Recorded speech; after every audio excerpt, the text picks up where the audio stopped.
hoy termina este recorrido, finalizamos con Apocalipsis, pero la próxima semana vamos a iniciar, si el Señor nos permite, y miren qué bien se une con el estudio de las 7 iglesias de Asia. Vamos a ver a profundidad cada una de las cartas, ¿verdad?, que el Señor manda por medio de Juan a las 7 iglesias de Asia, así que pues los esperamos la semana que entra.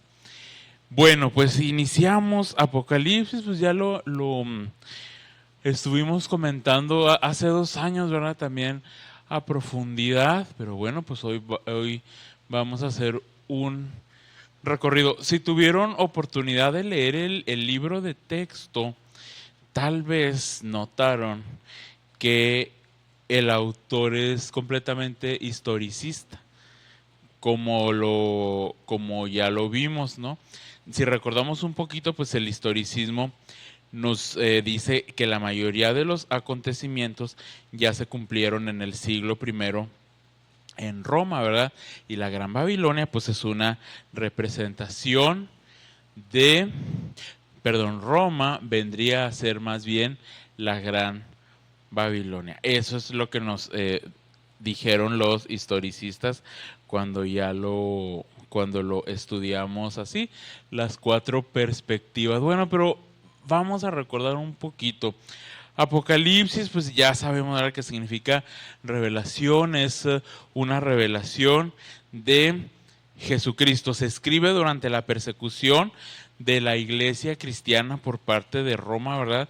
En el siglo I. Bueno, pues Juan también participa. Juan está en medio de la persecución al ser desterrado a la isla de Patmos. Si ustedes recuerdan, bueno, pues a la isla de Patmos nada más mandaban a los Roma nada más enviaba a las personas que consideraban más peligrosas para el imperio. Y bueno, pues Juan fue desterrado allí, y allí, estando en el exilio, recibe la visión que le da el Señor. Como ya lo hemos comentado en otras ocasiones, bueno, pues Nerón es uno de los grandes responsables de esta persecución, ¿verdad? Él mismo incendia Roma allá por el 64, 65 y le echa la culpa a los cristianos. Y empieza la terrible persecución contra ellos. Muchos son asesinados en el circo romano, otros pues son despojados de sus propiedades, pierden sus derechos como ciudadanos, etcétera. Es una situación terrible. La continúa el emperador Domiciano, que si usted se acuerda, él era hijo de Vespasiano y hermano de Tito, los dos responsables de la destrucción del templo y de la ciudad de Jerusalén hacia el año, ¿cuál? 70, ¿verdad? Una fecha que comentamos mucho, porque sobre todo para los preteristas es muy importante, porque si usted se acuerda, los preteristas, ellos no consideraban que Roma era la gran Babilonia, sino la misma Jerusalén, y consideraban que esta destrucción, bueno, pues era un juicio venido porque ellos habían matado a los profetas y habían también atentado contra el mismo Señor. Bueno. Algo muy importante también que no se nos debe olvidar para entender el carácter tan dañino de la persecución. Si usted se acuerda, ni siquiera Domiciano ni siquiera le perdonó a su propia sobrina, ¿verdad?, él haberse convertido al cristianismo. Arrasaron parejo, porque Domitila también se convierte al cristianismo y dice: no, tío Domiciano, yo no te voy a adorar como tú quieres, tú no eres una deidad. Y bueno, Domitila también es desterrada y es martirizada por su propio tío. Bueno, esto es terrible. El Apocalipsis, ¿qué nos muestra? Pues el sufrimiento del pueblo de Dios en el mundo, ¿verdad? Pero también el triunfo final del Señor sobre el mal. Y aquellos que fueron fieles en medio de la persecución, al final son reivindicados, son salvados por el Señor. Ya lo hemos comentado también. Apocalipsis no es un libro, ¿verdad?, que busque o que persiga aterrorizarnos, al contrario. Es un libro que nos da esperanza, nos alienta, ¿verdad?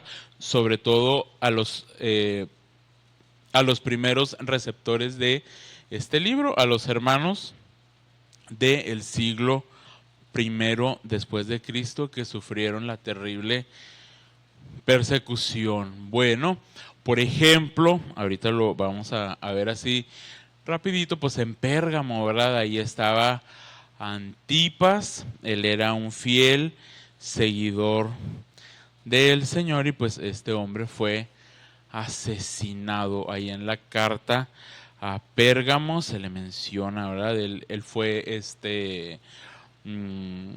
a él lo hornean en un toro de bronce que se utilizaba, ¿verdad?, para los sacrificios en esa época. Tiene una muerte terrible, murió horneado. Bueno, también, Pablo y Pedro pues mueren martirizados durante el gobierno de Nerón en Roma. También no debemos olvidar que el Apocalipsis es un texto, es un libro, ¿verdad?, que debemos leer prestando mucha atención a las imágenes, a las metáforas que lo componen.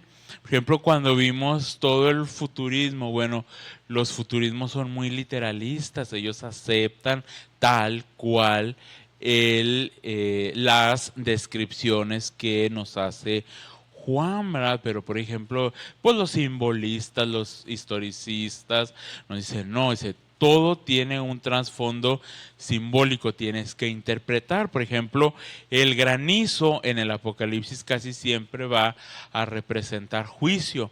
Cuando caen también las estrellas, generalmente representa la caída, pero de reyes y de potentados, ¿verdad? El Apocalipsis dialoga mucho, tiene mucha vinculación con el Antiguo Testamento. De hecho, hay más de 250 referencias que Juan hace en el Apocalipsis del Antiguo Testamento. Por ejemplo, la primera visión que tiene Juan del Cristo glorificado nos remite mucho al capítulo 7 de Daniel, ¿verdad?, cuando él nos describe, por ejemplo, al anciano de días.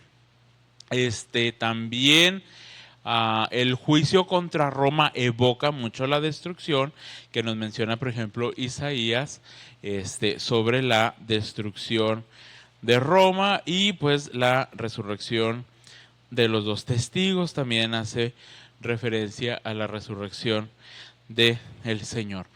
Bueno, vamos a empezar este recorrido por el Apocalipsis. ¿Quién es el emisor? ¿Quién es el que recibe la revelación mediante el ángel para que él la transmita hacia las iglesias? Pues es Juan, ¿verdad? El apóstol Juan dice, estando yo en el día del Señor, dice que oye una voz como de trompeta, voltea y está Cristo glorificado, ¿verdad?, en medio de los 7 candeleros, que son las 7 iglesias de Asia, y en su diestra tiene las 7 estrellas, que son los 7 ángeles, ¿verdad?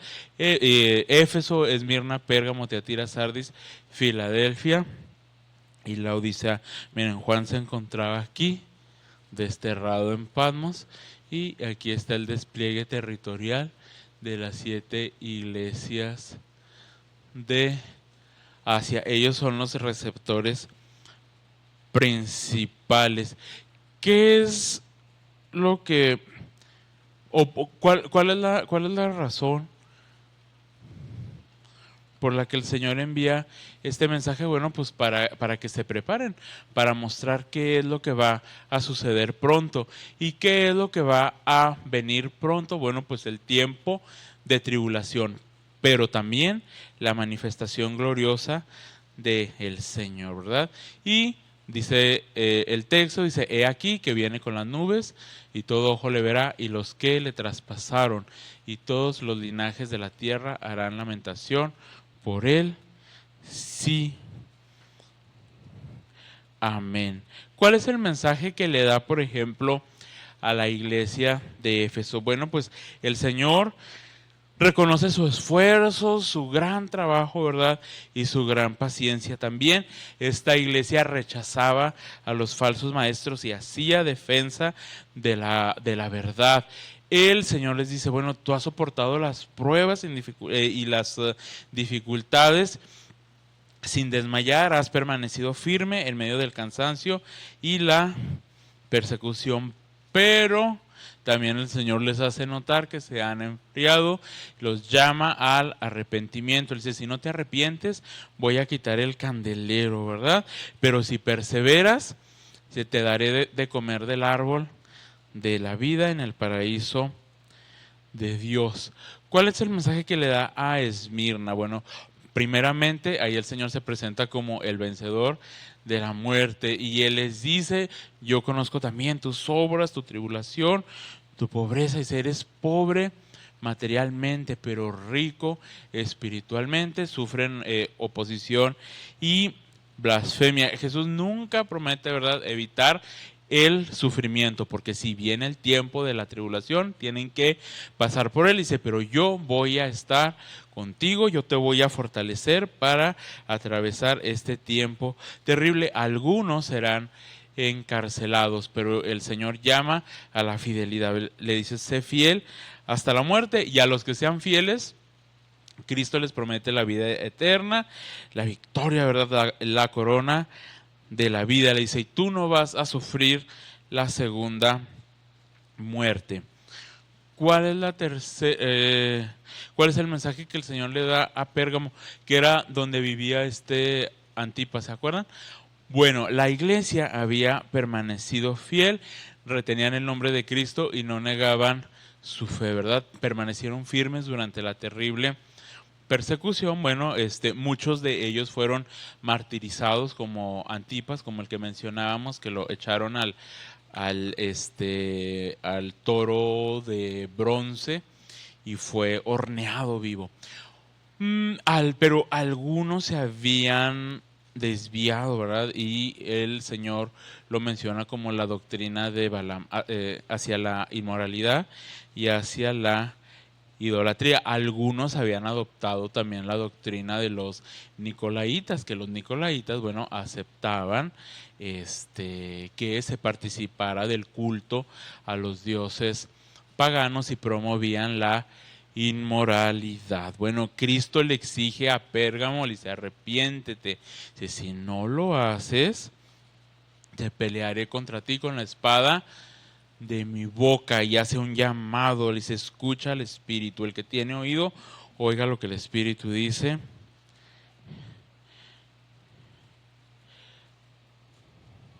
a las iglesias.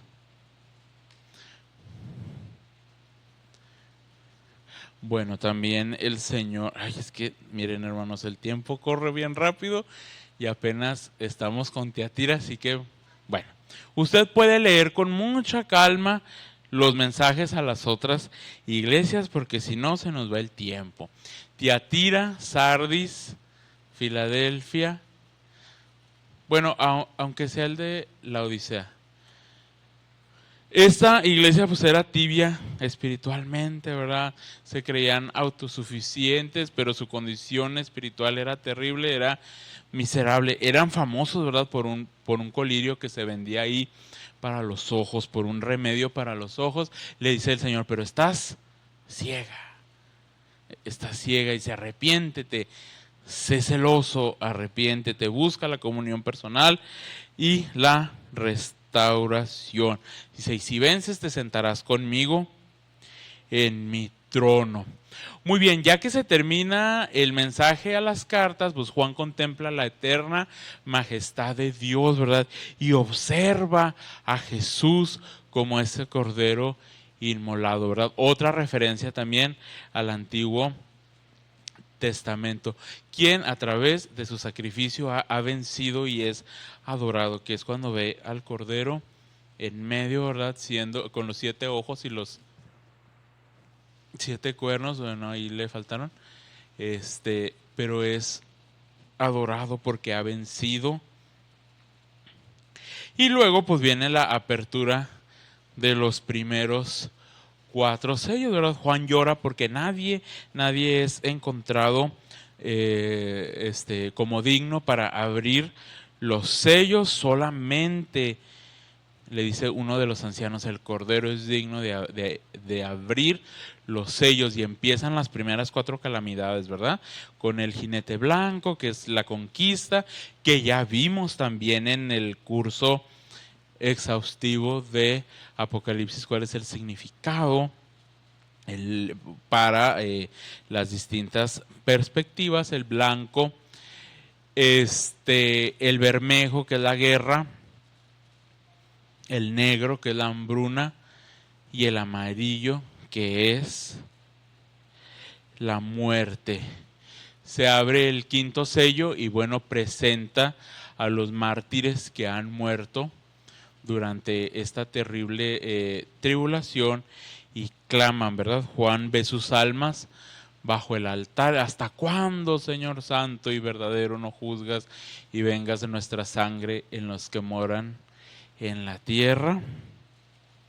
¿Y qué creen? El 6.º sello es la respuesta precisamente del clamor de estos mártires. El Señor envía un terrible juicio a todos aquellos que les han perseguido, dice el versículo 12. Bueno, a partir del 12 dice: miré cuando abrió el 6.º sello, y aquí hubo un gran terremoto, y el sol se puso negro como tela de silicio, y la luna se volvió toda como sangre, y las estrellas del cielo cayeron sobre la tierra, como la higuera deja caer sus higos cuando es sacudida por un fuerte viento. Muchos de los intérpretes e historicistas mencionan que esta caída de las estrellas representa la caída del imperio, ¿cuál? Romano. Dice: y el cielo se desvaneció como un pergamino que se enrolla, y todo monte y toda isla se removió de su lugar, y los reyes de la tierra, y los grandes, los ricos, los capitanes, los poderosos, y todo siervo y todo libre se escondieron en las cuevas y entre las peñas de los montes, y decían a los montes y a las peñas: caed sobre nosotros y escondednos del rostro de aquel que está sentado sobre el trono y de la ira del cordero, porque el gran día de su ira ha llegado, y ¿quién podrá sostenerse? Y le pedí a la IA: hazme una representación de lo que dice. Miren, esta es la imagen. Bueno, todo esto es simbólico. Acuérdense que tenemos que leer Apocalipsis desde una perspectiva figurativa, ¿verdad? El sol que se vuelve negro, la luna que se vuelve sangre, y todos los malvados escondiéndose de la gloriosa presencia del Señor y de su juicio. Pero aún así muchos no quieren arrepentirse, nos menciona Juan. Y mire lo precioso, mis queridos hermanos, a la par de este juicio tan terrible que el Señor está mandando a la tierra, Dios guarda a su pueblo. Se acuerda, los sella, ¿verdad? Y les da vestiduras blancas. Y luego hay una gran reunión en el cielo de todos aquellos que fueron salvos de las calamidades de la gran tribulación. Dice: después de esto miré, y he aquí una gran multitud, la cual nadie podía contar, de todas naciones y tribus y pueblos y lenguas, que estaban delante del trono y en la presencia del Cordero, vestidos de ropas blancas y con palmas en las manos, y clamaban a gran voz diciendo: la salvación pertenece a nuestro Dios, que está sentado en el trono, y al Cordero. Así que mientras el juicio del Señor está cayendo sobre los malvados, Él está guardando del mal y del peligro a sus hijos, a los que llevan su sello. Muy bien. Y luego, para cerrar esta parte de los sellos, bueno, el séptimo sello es el preludio o la introducción a los juicios que vendrán después cuando se toquen las 7 trompetas, ¿verdad? Se abre el séptimo sello, hay un gran silencio en el cielo como por media hora, nos menciona Juan, y un ángel arroja a la tierra un incensario y ocurre un terrible terremoto. Ahí empieza el toque de las 7 trompetas, que nos recuerdan mucho también a las plagas que Dios mandó a Egipto. Granizo y fuego con sangre cuando se toca la primera trompeta, ¿verdad? Que es la séptima plaga que el Señor manda, que usted lo puede leer ahí en Éxodo 7.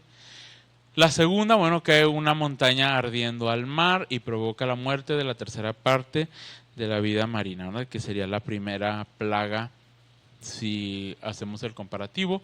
Se toca la tercera trompeta, bueno, cae la gran estrella Ajenjo, que vuelve amarga la tercera parte del agua potable. Se toca la cuarta trompeta y hay una terrible oscuridad en la tierra, ¿verdad? Que sería, bueno, la novena plaga que se menciona en Éxodo. Y si usted se acuerda, yo cuando la primera vez que leí o escuché esa historia, a mí me asombraba cómo en la casa de los hebreos había luz, ¿verdad? Luz. El Señor guardando a su pueblo siempre, protegiéndolo de los juicios enviados por él. Bueno, un ángel se lamenta de los 3 próximos juicios al toque de las últimas 3 trompetas, ¿verdad? Una de las más terribles y que yo cada vez que lo leo me estremece, la aparición de las langostas demoníacas, ¿se acuerda? Y luego pues la sexta, cuando los 4 ángeles atados junto al Éufrates hacen la guerra, son desatados y hacen la guerra contra la tercera parte de los hombres y los matan, contra los rebeldes. Y Juan remata este episodio con algo también que es muy estremecedor. Dice, y los otros hombres, dice que no fueron muertos con estas plagas, ni aún así se arrepintieron de las obras de sus manos, ni dejaron de adorar a los demonios y a las imágenes de oro, de plata, de bronce, de piedra y de madera, las cuales no pueden ver, ni oír, ni andar. Y no se arrepintieron de sus homicidios, ni de sus hechicerías, ni de su fornicación, ni de sus hurtos. Dios está usando la tribulación para que la gente vuelva, para que la gente se arrepienta, para que el espíritu de las personas sea sacudido. Pero nos dice Juan, ni aún así se quieren arrepentir de su pecado, ¿verdad? Suena un poco contradictorio, pero la tribulación es una muestra de la misericordia de Dios. O sea, Dios está permitiendo que pase todo eso para que la gente vuelva a Él. Pero bueno, nos menciona Juan, ni así quieren regresar al Señor. Bueno, viene también la parte del episodio donde Juan come el librito, viene también el episodio de la aparición, muerte y resurrección de los 2 testigos en Jerusalén. El séptimo ángel finalmente toca la última trompeta y en el cielo hay una celebración por el triunfo de el Señor y se escuchan las voces que dicen, los reinos del mundo han venido a ser de nuestro Señor y de su Cristo, y Él reinará por los siglos de los siglos. Y los 24 ancianos que estaban sentados delante de Dios en sus tronos, se postraron sobre sus rostros y adoraron a Dios, diciendo, te damos gracias, Señor, Dios Todopoderoso, el que eres y que eras y que has de venir, porque has tomado tu gran poder y has reinado. Luego vemos en clave de símbolo, otra vez, la persecución hacia el pueblo del Señor, ¿verdad? Del perseguidor es representado por el gran dragón, ¿verdad? Hacia la mujer embarazada. Bueno, pero el Señor la pone a salvo y el hijo que tiene es arrebatado, es puesto también en seguridad. Luego viene, bueno, la gran batalla de Miguel contra el dragón, donde el dragón y sus ángeles son derrotados, lanzados a la tierra, y nuevamente furioso, el dragón persigue a la mujer, pero esta es puesta a salvo por el águila. Bueno, nuevamente el dragón hace la guerra contra los hijos de Dios. Aparecen también dos figuras recurrentes que vamos a ver en la trama. La bestia del mar, que bueno, los intérpretes mencionan que representa al imperio romano, específicamente en la persecución neroniana. Esto lo afirman sobre todo los historicistas. Si usted tiene todo el material que se le estuvo dando durante aquel año que vimos Apocalipsis, recupérelo, vuélvalo a leer y verá que va a recordar muchos de los puntos que se comentaron y le va a quedar mucho más claro. Aparece la segunda bestia, ¿verdad? La de los dos cuernos, bueno, que parece un cordero y que tiene poder para que descienda fuego del cielo y obliga a los hombres a adorar a la bestia. Nos mencionan los intérpretes, bueno, pues esto es una imagen de cómo Roma obligaba a sus ciudadanos a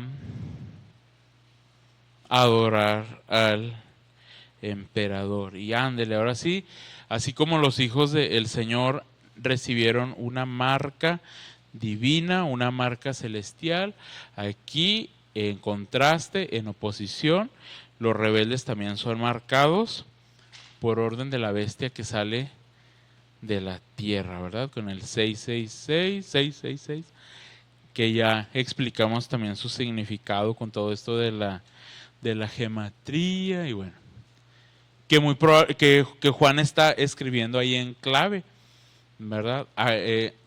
Recuerde que todo esto lo escribe en clave por el motivo de la persecución y muy probablemente pues al que estaba haciendo alusión pues era a Nerón.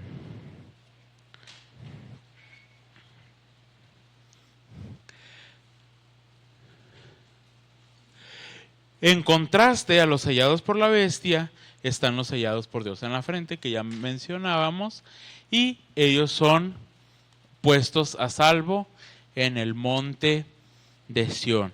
Seguidamente aparecen los tres ángeles, ¿verdad? Uno predica el evangelio eterno, el segundo anuncia la futura caída de la gran Babilonia y el tercero advierte a los hombres de las consecuencias de adorar y recibir la marca.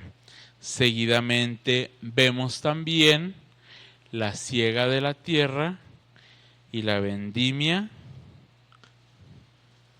de los racimos, que para los preteristas, si usted se acuerda cuando vimos esa interpretación, esa perspectiva, ellos mencionan mucho, bueno, ellos lo entienden, lo comprenden como la destrucción de Jerusalén. Si usted se acuerda, de hecho, los judeocristianos, muchos de los judeocristianos se salvaron, que para que en el contexto de este capítulo son los que huyeron a Pella. El Señor les avisó, ahí viene ya la caída de Jerusalén, salgan. Y cruzan el lago de Genezaret y se van a una de las ciudades de la Decápolis, ¿verdad? Donde el Señor libera al gadareno. Bueno, el Señor llega a Gadara, y los que fueron avisados huyen a Pella, que vendrían a representar precisamente, si seguimos con ese contexto histórico, a los sellados, a los que fueron puestos en el monte de Sión. Pero como le digo, vuelva a leer todo el material que se le entregó. Las 7 copas de la ira. Bueno, Juan nuevamente evoca algunas de las plagas de Egipto, ¿verdad? A los que se pongan la marca, dice Juan, bueno, saldrán úlceras cutáneas, pero nos decían los simbolistas, bueno, en realidad estas úlceras terribles y pestilentes representan el pecado, etcétera. Bueno, el mar se vuelve sangre, los ríos también se convierten en sangre por haber asesinado a los profetas. La cuarta copa de la ira, cuando es derramada, provoca que el calor del sol se intensifique. Y mire lo que dice: el cuarto ángel derramó su copa sobre el sol, al cual fue dado quemar a los hombres con fuego, y los hombres se quemaron con el gran calor y blasfemaron en nombre de Dios, que tiene poder sobre estas plagas. Y otra vez enfatiza Juan, no se arrepintieron para darle gloria. Otra vez el Señor está llamando a través del juicio, ¿verdad?, a que la gente vuelva a Él, que se arrepienta. Pero nos dice Juan, y no se arrepintieron, al contrario, ¿qué hicieron? Blasfemaron el nombre de Dios. Qué terrible. Que el Señor nos libre, mis hermanos, de esa rebeldía. Bueno, se derrama la quinta copa y hay una gran oscuridad sobre el trono de la bestia. Otra vez la referencia a la caída del Imperio Romano, ¿verdad? Bueno, y luego se derrama la sexta copa, se seca el río Éufrates y empieza la preparación para la guerra final. Para la guerra de Armagedón hay un gran terremoto y cae granizo de un talento, que para los preteristas también. El granizo, que de acuerdo a las medidas equivaldría a entre 34 y 45 kilos, ellos dicen, no, pues es que son las piedras que lanzó el ejército romano hacia Jerusalén en el año 70, cuando fue destruido la ciudad y el templo. Y luego vemos la caída de la ciudad pecadora, ¿verdad? De la terrible ciudad cae la gran Babilonia. También le dije a la IA que si me generaba una imagen. Bueno, es una representación figurativa. Ya sabemos lo que representa la gran Babilonia. Mientras tanto, en el cielo pues hay alegría por la destrucción de la ciudad pecadora, y se preparan las bodas del Cordero. El Señor está limpiando, ¿verdad?, para que descienda la nueva Jerusalén. Vemos al Señor descender, destruye a las 2 bestias y el dragón es apresado durante 1000 años. Ocurre el periodo del milenio, ¿verdad? Pasan los 1000 años, el dragón es liberado e intenta hacer guerra contra Dios, pero el Señor manda fuego del cielo y consume al ejército del dragón, quien al final pues es lanzado al lago de fuego, donde están ahí el falso profeta y la bestia. Muy bien, ocurre el juicio final y la muerte y el Hades son destruidos. Y finalmente, para terminar, mis hermanos, yo quiero que leamos, bueno, yo lo voy a leer Ya que el mal ha sido destruido, Juan observa el descenso de la nueva Jerusalén a la tierra. El Señor establece plenamente su reino en la tierra. Y para concluir, vamos a leer, miren, porque nos quedan, si lo alcanzamos a leer, del versículo 7 al final del capítulo